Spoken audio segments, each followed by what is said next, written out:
오늘 남한국 16대 왕 요시야 왕에 대해서 우리가 말씀을 나눕니다.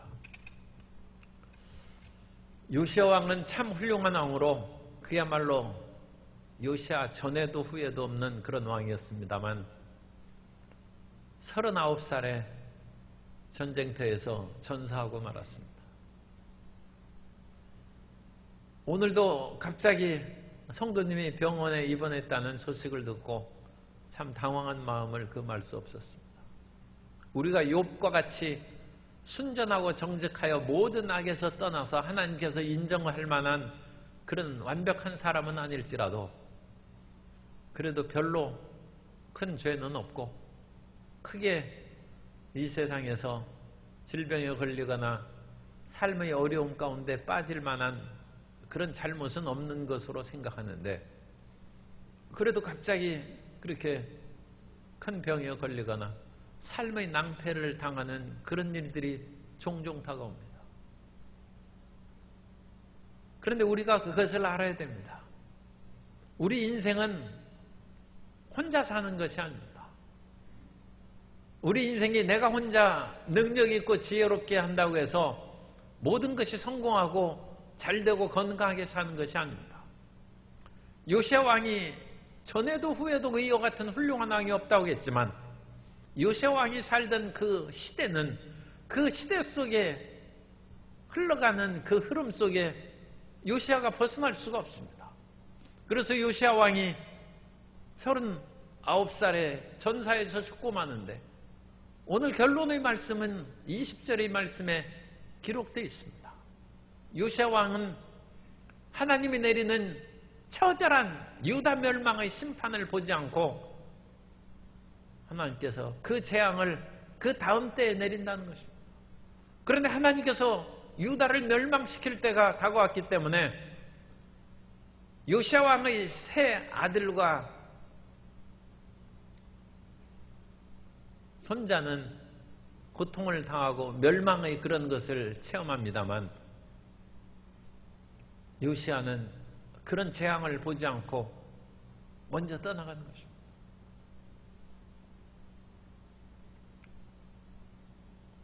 요시야의 개혁이 아무리 훌륭하고 좋은 것이었다 할지라도 이미 죄악이 무르익은 유다는 돌이킬 수가 없어요. 그런데 우리는 이 사회 속에 살기 때문에 우리가 아무리 건강과 위생수칙을 지키고 살아도 이 재앙의 그 모든 것은 대한민국뿐만 아니라 전 세계적인 팬데믹 현상입니다. 그것을 단순히 죄라고 얘기하기는 어렵습니다만 어쨌든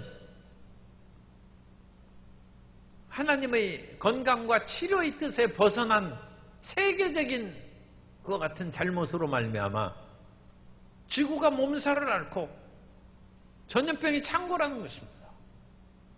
그것은 인류 공통의 그런 고통 가운데 한국 사람이나 저 호주에 있는 사람이나 미국에 있는 사람이나 누구나 다 마찬가지로 빠져드는 것입니다. 그러므로 우리 개인적인 그런 삶에 대해서 좀 담대하게 얘기하면 하늘을 우러러 내가 별로 부끄러움이 없다 할지라도 인생의 재앙이 다가오는 것은 우리는 이 사회 속에 살기 때문입니다. 그러므로 마음을 너무 낙심하거나 어려운 일이 다가온다고 절망하거나 하나님의 사랑이 나에게서 떠났다고 생각하지 마시기 바랍니다. 우리는 우리 개인적인 그런 일들로 인하여 하나님의 그런 징계나 어떤 어려움을 겪기도 하지만 우리와 전혀 상관없는 그런 일들로 인하여 어려움을 겪을 수 있는 것입니다. 그리고 그러한 어려움을 겪는 것은 오히려 우리에게 하나님의 은혜와 긍휼을 베푸는 길이 된다는 것을 또한 잊지 않으시기를 바랍니다. 그래서 요시야가 8살에 이제 왕위에 오릅니다. 8살의 왕위에 오르니까 특별히 그 당시 자기 마음대로 어떤 일을 행하거나 능력 있는 왕으로서 두각을 나타낼 수는 없을 것입니다.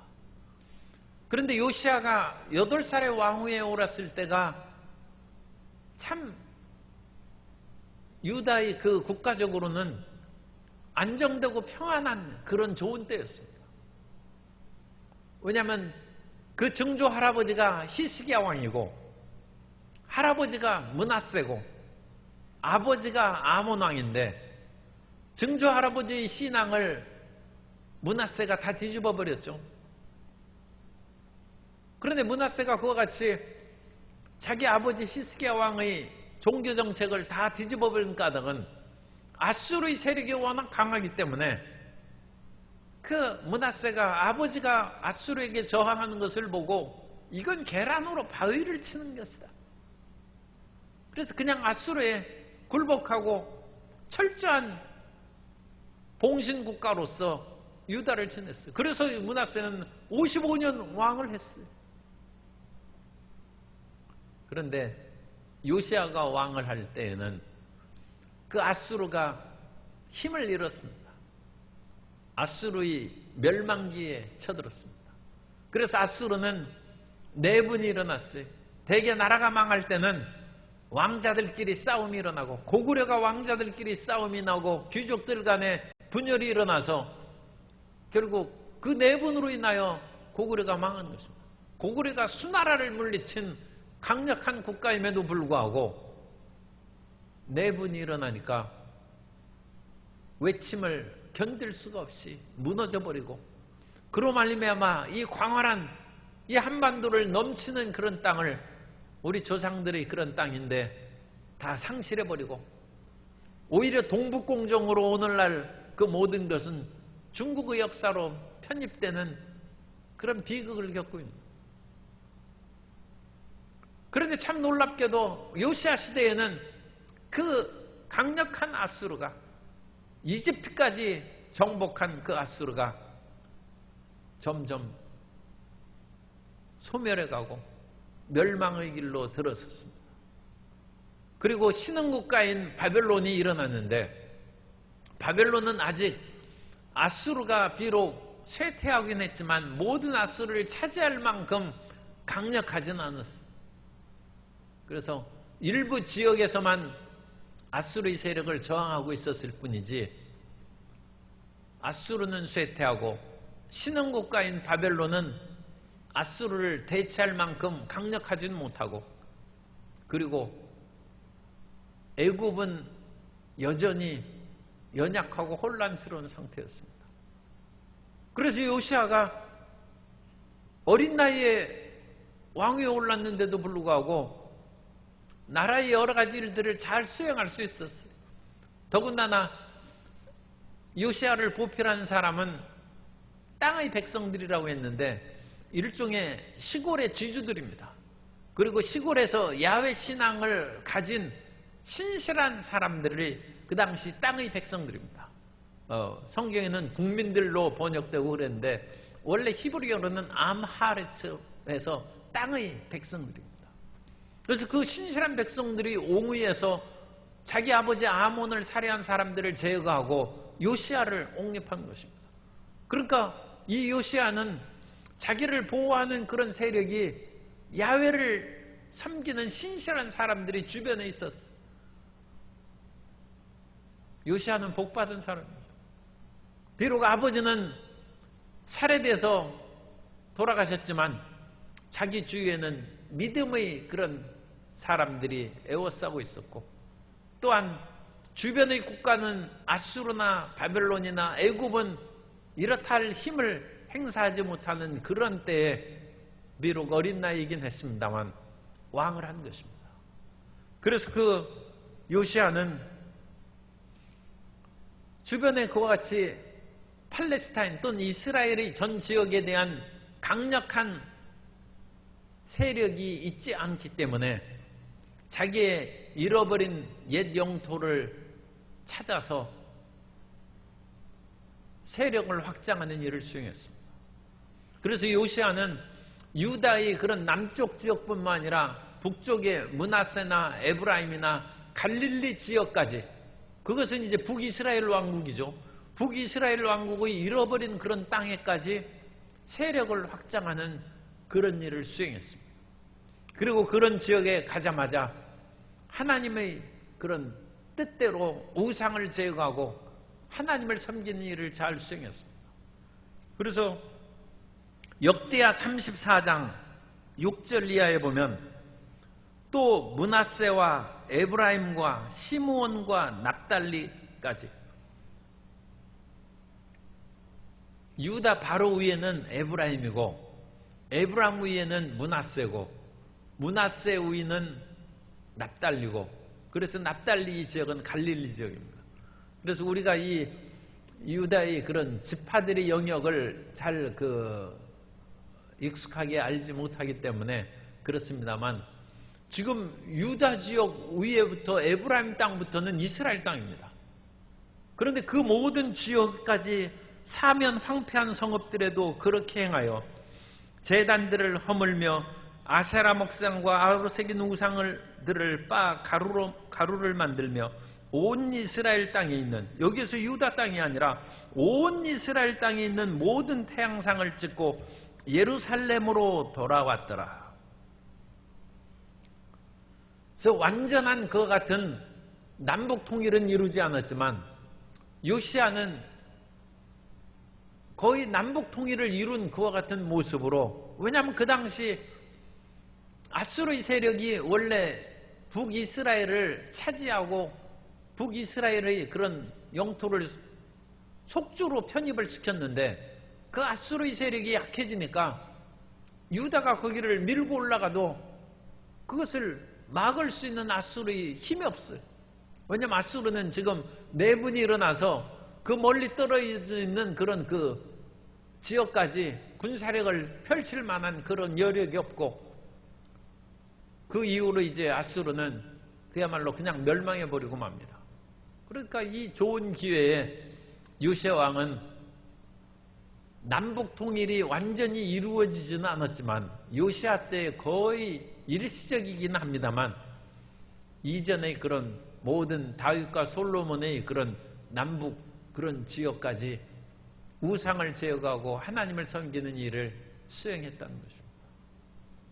그 요시야는 그런 점에 있어서도 옛 그런 이스라엘의 모습을 회복한 탁월한 그런 왕이 되었던 것입니다. 그런데 이 요시야의 신앙과 종교개혁에 대해서 살펴보면, 요시야는 겨우 16살이던 요시야 8년에 조상의 하나님을 찾기 시작했다고 말씀했습니다.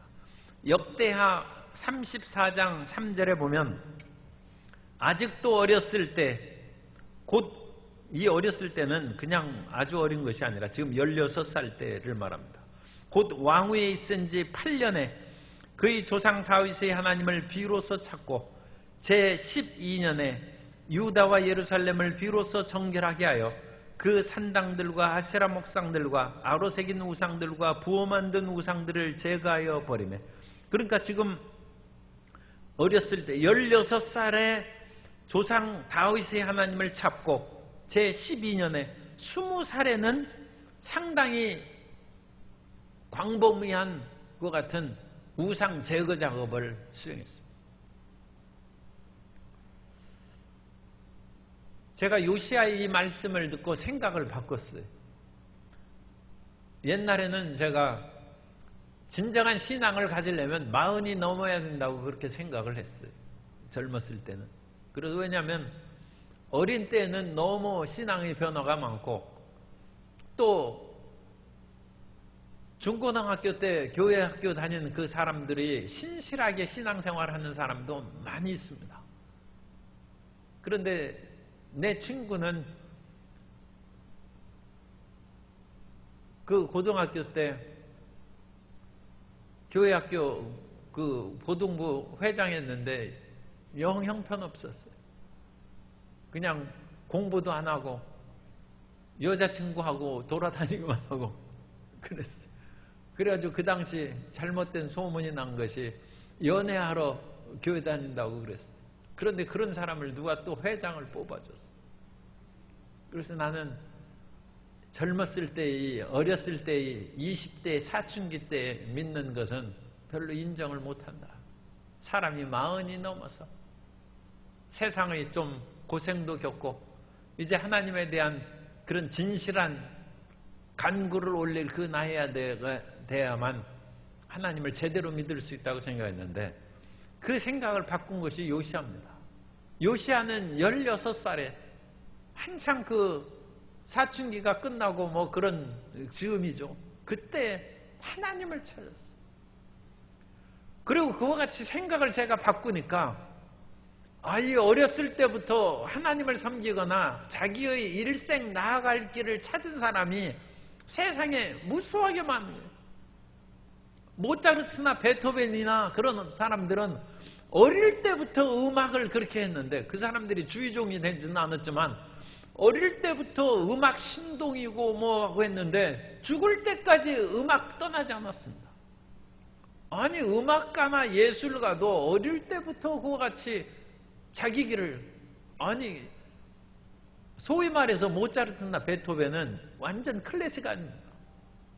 물론 5살짜리도 무슨 트로트를 아주 기가 막히게 하고 그런 사람들이 있는데 그런 것은 뭔가 좀 뭐 트로트가 흥미있고 재미있으니까 좀 그렇게 춤추고 뭐 그런다 할지라도 정통 클래식의 고전 음악을 하는 그런 것은 어린아이가 재미있게 한다고 생각하기는 어렵죠. 그런데 모차르트는 그렇지 않습니다. 베토벤이나 수많은 그런 음악의 소위 그런 천재들 또 존경받는 그런 음악가들은 평생 그 길을 떠나지 아니하고 그렇게 했어요. 그러니 하나님 믿는 것도 당연하죠. 하나님 믿는 것도 5살 때 방언하고 15살에 시험에 들고 그것이 아니랍니다. 5살 때 방언한 사람이 15살에는 하나님의 말씀을 깊게 찾아서 오히려 더 열심으로 주님을 섬기고 그때부터 헬라어 히브리어를 공부하고 원래 정말로 훌륭한 세계적인 학자가 되려면 어렸을 때 그것을 공부해야 돼요. 그래야지 나이가 20살, 30살 돼가지고 히브리 헬라어 배워가지고 그 세계적인 그런 언어에 기반한 성사학자가 되기에는 좀 늦어요. 그럼 미리부터 그렇게 해야죠. 그래서 요시아는 얼마든지 할 수 있다. 그러고 나서 보니까 지금 올림픽에 고등학생들이 아주 그 금메달 따고 양궁 쏘는 사람은 17살에 수영선수도 고등학생이에요. 17, 8세 돼서 그 앞길이 그 정해져서 그 나가는 것입니다. 세계 올림픽의 금메달을 따고 아시아의 가장 유망한 수영선수로 등장하고 하나님을 믿는데도 그래야 될 거 아니에요. 하나님을 믿는데도 16살의 요시아처럼 그 믿음이 딱 가지고 있고 아직 어려. 그 사람이 세상의 어려움을 겪으면 변질될지 몰라. 그런 의심할 필요 없어요. 20살에도 변함이 없고 요시아는 26살에는 더 열심으로 요시아는 하나님을 섬겼어요. 그래서 16살에 하나님을 찾고 섬기는 개혁을 시작했다가 26살이 됐던 때는 더 대대적으로 성전을 수리하고 하나님을 위해서 섬기다가 율법책을 발견했어요. 그래서 오늘 읽은 그 말씀처럼 그 율법책이 이제 사반이 가지고 온 것이 나오죠. 그래서 역대하 34장 9절에 보면 이 열왕기하 22장과 역대하 34장이 이제 중복되는 그 내용들이 많습니다. 역대하 34장 9절에 보면 그들이 대제사장 hil기야에게 나아가 전에 하나님의 전에 헌금한 돈을 그에게 주니 이 돈은 문을 지키는 레위 사람들이 므낫세와 에브라임과 남아있는 모든 이스라엘 사람과 온 유다와 베냐민과 예루살렘 주민들에게서 거둔 것이라. 그래서 요시아 이 그 26살이 됐을 때 예루살렘만이 아니고 므낫세와 에브라임과 남아있는 모든 이스라엘 사람들에게서 거둔 돈을, 그러면 이 모든 지역에 헌금을 받았다. 믿음이 있어야 헌금이 되죠. 그런데 요시아 때 유다 왕국뿐만 아니라 이 지역에까지 하나님 앞에 예배드리고 거둔 헌금을, 그 모든 것을 바치는 그런 언급이 내용이 나온다. 그러므로 이 26살의 유다뿐만 아니라 온 이스라엘의 잃어버린 영토까지 종교개혁을 단행하고, 그 당시에는 북이스라엘의 지역은 사마리아 사람들이 살고 있어요. 이미 북왕국은 망하고 다른 지역 사람들이 들어와서 혼혈된 사마리아 사람들이 살고 있었는데, 그런 사람들에게서도 하나님에 대한 경외심을 보이게 하고, 또 그들에게서 이제 왕권으로 강제로 좀 거두는 면도 좀 있었을 수는 있죠. 그런데 헌금을 내는 것이 그게 보통 일이 아니죠.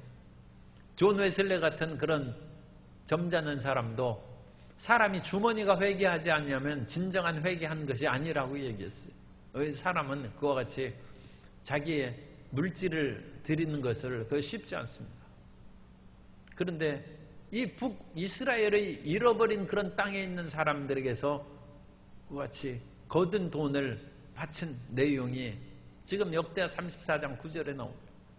그러므로 대대적인 26살의 온 지역에, 오늘 우리식으로 얘기하면 전국을 복음화하고 전 국토를 성시화 운동을 한 거예요. 성시화 운동을 해서 모든 우상과 그런 것을 다 철폐하고 하나님을 경외하는, 그것 26살에 요시아가 했어요. 그러므로 16살에 시작한 그것을 언제 변질될지 모른다. 변질 안 됐습니다. 20살에도 변질 안 됐고 26살에도 변질 안 됐고 39살 죽을 때까지 요시아 왕은 끈질긴 믿음과 하나님을 경외함으로 끝까지 살아갔습니다. 그러므로 나이가 어린 자녀들이 세상에 혹시 빠져서 유혹에 빠지면 기도 부족으로 생각하시고 이거 큰 병에 걸린 것으로 생각하셔야지, 아 젊을 때는 그럴 수 있다. 그렇지 않습니다. 그거 잘못돼가지고 영영 그와 같이 잘못될 수도 있어요. 그런 마음을 갖는 자체가 바꿔야 돼요. 그래서 수영선수가 그와 같이 지금 고등학생들이 열심히 하다가 나중에 변질돼가지고 하면 우리가 얼마나 슬프고 안타깝게 여깁니까? 그런 유망주 선수가 잘못된 길로 빠지고 그 길을 끝까지 이루지 못했다. 슬퍼할 거 아닙니까? 믿음을 가진 사람도 그와 같이 길에서 잘못되면 아 이거 큰일 났구나 하고 우리가 안타깝게 생각하고, 아 시험 고3인데 고3이고 뭐고 간에, 아니 고3은 공부 열심히 해야죠. 해야 되지만 기도하면 더 열심히 잘할 수 있어요. 아니 제가 딴 것은 뭐 확신 있게 얘기하지 못해도 어쨌든 기도하면 지혜가 있어서 공부 잘합니다. 그건 틀림없어요. 내가 기도를 별로 안 했을 때는 내가 성적이 안 좋았는데 기도하니까 아주 머리가 좋아졌어요. 머리가 맑아졌어요. 그러니까 그건 이 개인적인 체험이 있어서 이제 더 강하게 확신 있게 말씀을 드릴 수 있습니다. 그리고 사람은 24시간 공부 못합니다. 사람이 다른 데 그와 같이 육체적인 그런 운동도 하고 여러 가지 해야 몰두해서 공부할 수 있기 때문에 공부만 해라. 그것은 오히려 여러 가지 역효과를 낼 수 있어요. 그래서 기도도 시키고 또 두부도 사오라고 시키고, 사람이 육체의 일이 있으면 정신이 더 집중될 수 있습니다. 어쨌든 요시야가 이와 같이 왕입니다. 왕. 요시야가 왕임에도 불구하고 왕은 국정의 일을 엄청나게 많이 했죠. 그럼에도 불구하고 그런 왕의 일을 하면서 하나님에 대한 신앙을 올곧게 가지고 흔들리지 않고 전진해 나아갔다는 것입니다. 그러다가 이제 율법책을 발견했어요. 그래서 그 율법의 말씀을 붙잡고 신앙을 지켜나가는 것입니다. 그래서 우리 성도님들은 하나님에 대한 그와 같은 성령의 체험과 은사의 체험을 한 후에는 그 믿음이 식지 않고 끝까지 지탱하려 하기 위해서는 말씀에 서야 됩니다. 말씀. 그래서 이 요시야의 개혁이 이미 시작됐죠. 16살이 시작했는데 26살에 율법책을 발견하고 그 율법책의 말씀을 쫓아서 나아감으로써 그야말로 죽을 때까지 하나님을 섬길 수 있었습니다. 역대하 34장 15절에 보면 hil기야가 서기관 사반에게 말하여 이르기를 내가 야훼의 전에서 율법책을 발견하였노라 하고 hil기야가 그 책을 사반에게 주매. 그래서 그 할아버지 므낫세 때에 극심한 박해가 있었기 때문에 아마 그 당시에 성경을 다 불태워버리고 제거했을 것입니다. 그래서 성경을 감춰놨어요. 감춰놨는데 그 뒤에 성전이 폐쇄되고 활용을 안 하니까 거기 잊혀졌어요. 그런데 그 감춰놓은 성경을 성전을 수리할 때 그걸 발견한 것이죠. 그래서 그 성전을 발견한 이제 성경 사본입니다. 그 사본을 그러니까 그것은 구약 성경 다 있는 게 아니죠.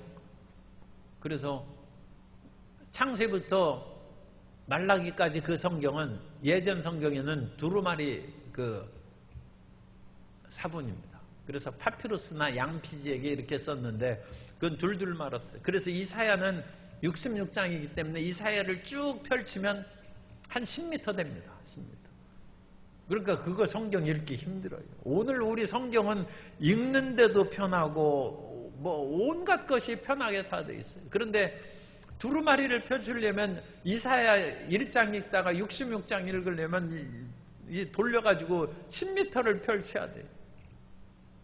그리고 이사야 다 읽은 후에는 다른 성경은 또 다른 두루마리를 찾아야 돼요. 그래서 이 항아리 같은데 그런 두루마리 성경을 보존했어요. 그래서 쿰란 동굴에서 그런 성경 사본을 많이 발견했어요.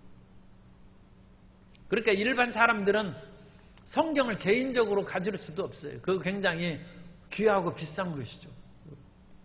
그것을 쓰기도 어렵고 그것을 보존하기도 어렵기 때문에 그 개인적으로는 그 성경을 갖는 것이 어렵습니다. 오늘날 우리는 성경을 마음대로 가질 수 있고 성경을 그렇게 집에 2권, 3권, 10권도 가지고 있어요. 그러니까 성경 없어서 못 읽는다는 그런 생각을 하면 안 돼요. 그리고 요시야가 하나님의 말씀을 직접 그와 같이 성경을 읽지 못했는데도 불구하고 전에서 들었을 것입니다. 전에 듣고 다윗의 하나님을 찾기 시작했어요. 그런데 그 당시에는 그런 명확한 성경 말씀도 없이 또는 약간의 두루마리 성경이 있었는지 모르지만 그런 것 없이 하나님을 읽다가 이 하나님의 말씀, 특히 이 발견한 성경책은 오경으로 생각합니다. 넓게 얘기하면 오경으로 생각하고 좁게 얘기하면 신명기라고 그와 같이 보는 거예요.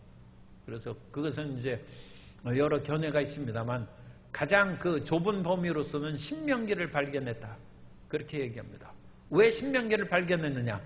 이 이후에 나오는 22장에 나오는 이 개역의 모든 내용들, 23장에 있는 개역의 내용들이 가장 많이 언급되는 성경 부분이 신명기입니다. 그러니까 이 22장부터 23장까지 나오는 그 내용 또는 그 역대하 34장, 35장에 나오는 그 내용을 일일이 창세기, 출애굽기, 레위기, 민수기, 신명기하고 비교해서 대조해봐야 돼요. 이거 참 대단한 노력을 하는 것이죠. 우리 이미 학자들이 그거 다 대조해봤어요. 그랬더니 거기에서 개역하는 그 모든 내용들하고 가장 많이 일치하는 책이 신명기라는 거예요. 따라서 이 신명기를 발견하고 신명기 말씀대로 요시야가 개혁하고 살았다. 오늘 우리가 하나님의 말씀을 마음에 받아들이면 그 말씀대로 실행을 하고 우리 삶 가운데 실천하면 그것이 우리의 힘이 되고 자랑이 되고 능력이 될 줄로 믿습니다. 그리고 그와 같이 말씀으로 살아가면 이 세상에 두려움이 없어요. 사람의 마음에 속이 그건 똑같아요. 사람이 그 속이 비면 겨울에 철야하고 나오고 그래서 밥을 못 먹고 이제 철야하면 배고프지 않습니까? 그러면 새벽에 여의도 바람이 얼마나 추운지 그야말로 온몸이 덜덜 떨리는 거예요. 그런데 그런 때는 컵라면도 없었어요. 그런데 컵라면이라도 하나 딱 먹고 그러면 속이 든든하고 추위를 이기죠. 밥을 먹어야 속이 든든하고 힘이 생기는 것처럼 우리의 영혼의 양식이 말씀입니다. 그래서 세상의 여러 가지 비바람과 어려움이 다가올 때 그것을 없애기 위해서 기도만 하는 분이 있는데 기도할 당시에는 괜찮아요. 기도할 때는 워낙 기도하고 성령의 기름 부음이 있으니까. 그런데 기도를 끝이면 마음이 떨리는 거예요. 그런데 기도를 끝쳐도 마음이 떨리지 않는 사람은 말씀을 받은 사람입니다. 말씀을 받고 있으면 그 영의 양식이죠. 그것이 추운 날 그 밥을 먹어가지고 속이 든든한 것처럼 하나님의 말씀을 딱 받으면 떨리지가 않아요. 두려움이 없어요. 그리고 우리 가운데 어떤 어려움이 딱 들어가도 그 말씀이 나가서 그것을 쳐부숩니다. 말씀의 검이라고 그러면서 우리 이 말씀이 그런 힘이 있어요. 그런 능력이 있어요. 그래서 항상 성경을 읽고 쓰고 암송하고 기도하는 것이 필요하다. 그러면 우리 속이 꽉 차고 든든한. 그래서 이 요시야의 종교개혁이 굉장히 의미가 있는 것은 요시야가 하나님의 말씀을 받아들인 후에 결국은 609년에 요시야가 죽었는데 586년에 나라가 망했어요. 그러니까 한 25년 후에 망했습니까? 25년 후에 망했어요. 나라가. 그리고 25년 후에 나라가 망할 때 그 처절한 상황은 요시야가 그걸 경험하지 않았어요. 그러니까 그것은 화액전의 요시야를 취하여 가는 것이 될 수 있고 그거보다 더 중요한 것은 요시야가 말씀을 남겨놓고 요시야가 갔다는 것입니다.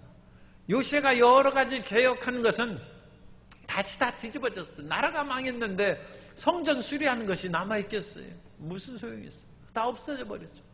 그런데 그 이후에도 하나님의 말씀이 신명기의 말씀이 남아있고 오경의 말씀이 백성들의 마음에 남아있어서 그 말씀을 들고 간 사람들이 포로의 험한 상황에서도 흔들리지 않냐고 하나님을 믿는 신앙을 유지했다는 것입니다.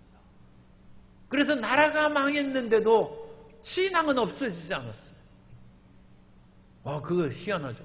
나라가 망하고 모든 재산을 뺏기고 가족이 죽었는데도 믿음이 살아난 것은 말씀이 있었기 때문이에요. 그리고 그 말씀은 오늘날까지 계속 유지되어 옵니다. 만일 그때 하나님의 말씀을 발견하지 못하고 말씀을 계속 유지하지 못했다면 성경이 없어졌을지도 몰라요. 그런데 그 모든 말씀들이 살아있었고 포로기 이후에 성경에 대한 그 모든 것이 나라가 없기 때문에 이제는 말씀의 중요성을 깨달아서 그것을 모으기 시작했어요. 그래서 제일 먼저 모아져서 편집된 것이 오경입니다. 그래서 순서대로 오경이 모아지고 예언서가 모여지고 성문서가 모여지고 그래서 그 모든 것이 모여져서 예수님 당시에는 이제 성경이 구약 성경이 완성됩니다. 그래서 그 가장 최종적인 완성은 AD 90년, 주 90년에 구약의 완전한 정경화가 이루어졌다. 성경이 상당히 늦게 됐죠. 그죠? 그러니까 모세가 성경을 쓴 것은 1400년 전, 주전 1400년이지만 그런 성경에 대한 그 고마움과 감사함을 모르고 그냥 살아오다가, 왜냐하면 하나님을 믿고 예배하고 솔로몬 성전 있고 그러니까 교회 다니고 그러면서 성경을 안 읽는 거나 똑 마찬가지. 그런데 성전이 없어지고 모든 것이 나라도 망하고 아무것도 없으니까 내가 어떻게 살까? 이 험한 세상을 어떻게 살아가야 되나? 남은 것은 성경밖에 없어. 말씀밖에 없어. 그래서 말씀에 대한 신앙이 살아남고 말씀에 대한 연구가 시작되고, 그래서 나라가 망한 후에 회당이 생긴 것이죠. 회당은 뭐 하는 것입니까? 말씀 읽는 곳이에요. 예수님께서도 회당에 들어가서 평소에 습관대로 성경을 읽으셔서 이사야 두루마리를 주시거늘 예수님께서 그 이사야의 두루마리를 펼치사 읽으신 것이 주의 성령이 내게 임하셨으니 이는 가난한 자에게 복음을 전하게 하시려고 내게 기름 부으시고 포로된 자에게 자유를, 눈먼 자를 다시 보게 함을 전파하며 눌린 자를 자유롭게 하고 하나님의 은혜를 전파하게 하고, 그 말씀을 예수님께서 회당에서 읽으시고, 하나님의 말씀이 이스라엘 유다 백성들을 살린 것입니다. 오늘 우리가 어찌됐든지 세상이 아무리 어렵고 힘들어도 하나님의 말씀이 내게 있는지 그것을 항상 기억하면 우리는 속이 든든한 사람이 되고 결코 흔들리지 않습니다. 사실 제가 너무 극단적으로 솔직하게 말씀드리면 비대면 예배 드려가지고 지금 그 헌법에 위배된다고 해서 비대면 예배 드리는 일부 교회를 폐쇄시킨 명령은 법원에서 제동을 걸었어요. 이것은 종교의 자유를 억압하는 것이다. 그리고 적지 않은 사람들이 예배를 한 번이라도 안 드리면 그렇게 큰일 나는 것으로 얘기하는데, 물론 우리는 끊임없이 예배를 드리고 모여서 찬양하는 것이죠. 그게 원칙입니다. 그러나 위기 순간에는 하나님의 말씀을 붙잡고 있으면 일주일, 한 달, 심지어 초창기 선교 시대에는 1년에 수뇌 선교사들이 1년에 한 번 예배 드려요. 그래도 믿음이 안 없어져요. 그 말씀을 붙잡고 사는 거예요. 그렇게 강력하고 단단해져야지.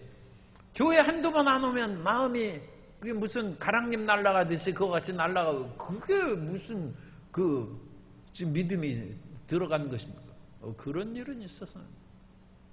그러니까 우리 모든, 그러니까 지금 코로나19로 말미암아 성도님들도 예배를 안 나오고 그런 분들이 좀 있긴 한데, 그런 분들의 예배 은혜가 떨어지고 믿음이 떨어진다.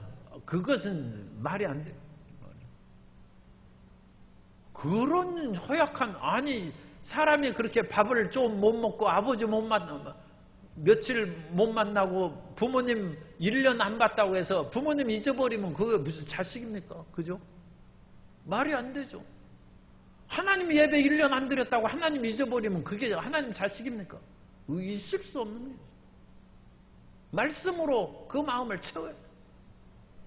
말씀을 채워야 돼요.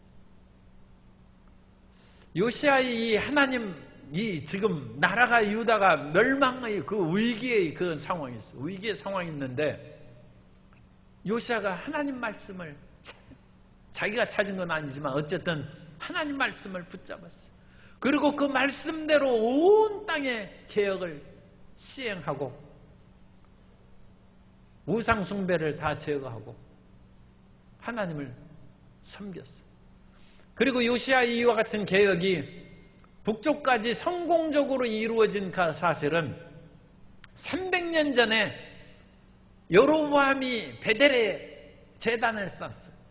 그것이 이제 북이스라엘이 그런 멸망한 때까지 끝까지 이루어진 그런 우상의 제단이죠. 그래서 남쪽에는 베델, 북쪽에는 단에 두 제단을 쌓고 거기다 금송아지를 만들고 섬겼는데 여로보암이 베델의 제단에서 제사를 드릴 때 선지자가 와서 예언했습니다. 내가 지금 드리는 이 제단을 훗날 요시아라는 사람이 와서 성경을 읽어 열왕기상 13장 1절 이하에 보면 보라 그때 하나님의 사람이 야훼의 말씀으로 말미암아 유다에서부터 베델에 이르니 마침 여로보암이 제단 곁에 서서 분향하는지라 하나님의 사람이 제단을 향하여 야훼의 말씀으로 외쳐 이르되 제단아 제단아 야훼께서 이와 같이 말씀하시기를 다윗의 집에 요시아라 이름하는 아들을 낳으리니 그가 내 위에 분향하는 산당 제사장을 내 위에서 제물로 바칠 것이요 또 사람의 뼈를 내 위에서 살이라 하셨느니라 하고 300년 전에 이 선지자가 예언했고 300년 후에 요시아가 열왕기하 23장 15절 또한 이스라엘에게 범죄하게 한 느밧의 아들 여로보암이 베델에 세운 제단과 산당을 왕이 헐고 또 그 산당을 불사르고 빻아서 가루를 만들며 또 아세라 목상을 불살랐더라. 요시아가 몸을 들이켜 산에 있는 무덤들을 보고 보내어 그 무덤에서 해골을 가져다가 제단 위에서 불살라 그 제단을 더럽게 하니라. 이 일을 하나님의 사람이 전하였더니 300년 전에 전하였죠. 그 전한 야훼의 말씀대로 되었더라.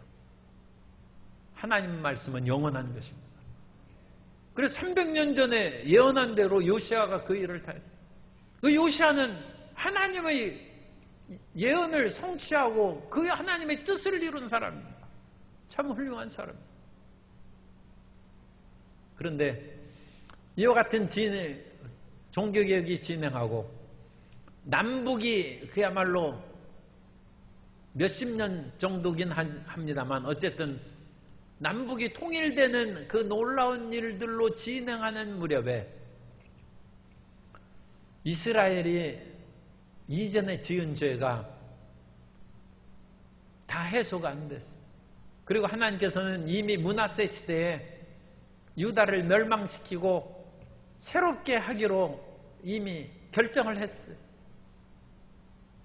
그래서 요시아의 개혁은 한 사람이라도 더 이삭줍기식으로 구원하고 죄악에서 벗어나는 것일 뿐이지 유다의 멸망을 돌이키지는 못해요. 왜냐하면 이미 나라는 기울었어.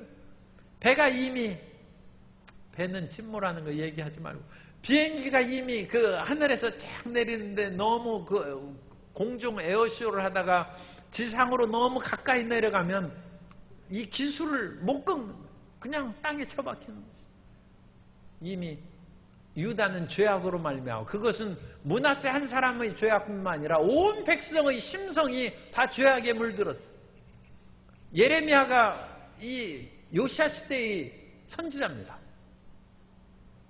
표범이 그 반죽, 그 얼룩 무늬를 구수인이 그 피부를 바꿀 수 있겠느냐? 아니 표범이 얼룩 무늬를 어떻게 바꿉니까? 구수인이 그 검은 피부를 어떻게 바꿉니까? 만일 그것을 바꿀 수 있다면 죄악에 익숙한 너희도 바꿀 수 있다면 그런데 표범이 얼룩무늬 못 바꾸는 것처럼 유다 못 바꾼다는 것입니다. 이미 심판은 하나님께서 결정하신 그것도 모든 백성이 회개하면 되는데 회개가 안 된다는 거예요. 지금 우리에게 큰 문제는 코로나19 이후에 우리가 다시 자유롭게 예배하고 경제활동도 하고 그것이 중요한 것이 아니라 하나님께서 원하시는 그와 같은 정결한 마음과 하나님 중심의 믿음으로 우리가 온전히 돌아서는 일이 이루어지느냐 그것이 중요한 거예요. 만일 그것이 이루어지면 한국에 대부흥이 일어날 것입니다. 그런데 우리가 지금 이와 같은 어려운 상황만 모면하기 위해서 그것만 생각하고 마음에 진짜 예수님을 믿는 사람답게 그야말로 180도 변화된 일이 일어나지 않는다면 코로나 이것이 사라진다 할지라도 우리 마음에 그와 같이 변함이 없는데 앞으로 그 무슨 얼마만큼 영광스러운 축복이 있겠습니까? 그러나 우리의 마음이 정말로 바뀌면 위대한 역사가 이루어질 것입니다. 그러므로 이전에 팥과 늦종과 메뚜기가 먹은 것을 다 갑절로 하나님께서 만회시키고 채워주는 것처럼 우리의 마음이 바뀌고, 그 다음에 우리 개인뿐만 아니라 우리 크리스찬 한국교회의 모든 크리스찬의 마음이 바뀌어야 돼요. 그러면 칠갑절의 복을 받게 될 줄로 믿습니다. 그래서 그 일이 이루어지기를 소망합니다. 그런데 요시야 시대에는 안 이루어졌어요. 므낫세가 마음이 개인적으로는 바뀌었지만 그 아들 아몬도 못 바꿨어요. 그죠? 아몬도 죄악에 있다가 오히려 살해되고 죽었어요. 이 사람의 마음이 바뀌는 것이 쉽지 않습니다. 더군다나 온 국민의 마음이 바뀌는 것은 그건 정말 대단한 일입니다. 그 온 국민의 마음을 바꿀 수 있는 것은 하나님이시죠. 그래서 하나님은 백성의 마음을 어떻게 하면 바뀔 수 있느냐? 나라가 망하고 쫓아내버리면 바뀐다고 하나님께서 그것을 아시고 결국 유다가 망하고 느부갓네살에 의해서 바벨론으로 이스라엘 백성들이 다 포로로 끌려갔어요. 그리고 나서 70년이 지나서야 겨우 두세 대가 지난 것이죠. 그제서야 정신 차리고 우리가 바벨론 여러 강변 거기 앉아서 시온을 기억하며 울었다. 너무 때늦은 것이긴 합니다. 그래도 돌아섰으니까 다행이죠. 그런데 개인적으로는 참 우리가 안타깝고 슬픈 일입니다. 요시야 왕이 자기로서는 최선을 다하여 이 기울어져가는 나라를 돌이키고 남북의 통일과 평화를 위해서 애쓰를 가운데 애굽에서 세력이 좀 커졌어요. 이미 이제 유다의 판도가 뒤집어지는 그때이기 때문에. 그래서 애굽의 바로 느고 2세입니다. 애굽의 왕 바로가 멸망해가는 아수르를 도와주고, 왜냐하면 신흥 바벨론이 더 자기들에게 불리하겠다 생각해서 애굽 왕이 아수르가 멸망하지 않고, 이미 허약해진 아수르는 허수아비로 놓아두는 것이 훨씬 편합니다. 그래야지 강력한 새 나라가 생기면 이집트가 힘들죠.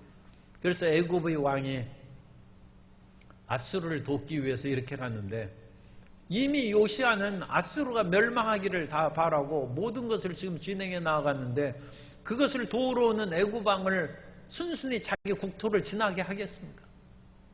그래서 유다 땅이 아니라 이스라엘 땅이에요. 무기또는 이스라엘 땅입니다. 그러니까 이미 이스라엘 땅까지 요시야의 세력이 확장되어 있다는 거예요. 그래서 자기 군사를 이끌고 이 무기또에 가서 애국 군대를 막았어요. 그리고 이 무기또는 해변길의 중요한 정거장입니다. 해변길로 인해서 그것을 타고 메소포타미아 지역으로 애굽 왕이 올라가는 것이죠. 그래서 거기를 막았는데 활에 맞아서 요시야가 전사를 했습니다. 그래서 39살에 죽고 말았습니다. 그러나 그것은 유다의 비극을 요시야 왕이 체험하지 않고 하나님이 데려간 것이다. 그렇게 우리는 기록되어 있고, 요시야가 전무후무하게 훌륭한 일을 한 것은 8살에 왕위에 올라서 39살에 죽기까지 31년간 충성을 다했어요. 충성을 다하고. 그러므로 그 충성된 것은 이 지상에서 유다의 그런 번영과 발전을 보지는 못했어요. 그것은 자기 혼자서 행하는 것이 아니라 국제관계 속에서 온 백성들과의 관계에서 그것은 요시야 왕이 혼자 이룰 수 있는 것이 아니에요. 그건 안타깝게 이루지 못했지만 개인적인 그런 철저한 신앙과 하나님에 대한 경외심으로 하나님의 상급을 받는 요시야 왕이 된 줄로 믿습니다. 우리가 해야 되는 일은 최선을 다하여 하나님을 섬기고 끝까지 말씀을 붙잡고 기도하며 나아가는 것입니다. 그리고 우리 시대에 그와 같이 사회적인 큰 어떤 재앙과 그런 일이 일어나지 않도록 우리가 기도하는 것이고, 그 모든 것을 하나님께서 긍휼히 여기시고 돌보시기를 바랄 뿐입니다. 그러나 그런 것들이 혹시 일어난다 할지라도 결코 그것으로 인하여 뒤로 물러가거나 마음의 낙심과 좌절하지 말고, 나 혼자의 능력과 개인으로 이 세계를 움직이는 것은 아니고 하나님께서 지극히 선하시고 사랑이 많으신데 하나님께서 얼마나 긍휼히 여기시면서 그 모든 것을 행하시겠는지, 그것을 믿고 하나님을 신뢰하며 살아가는 저와 여러분이 되어야 될 줄로 믿습니다.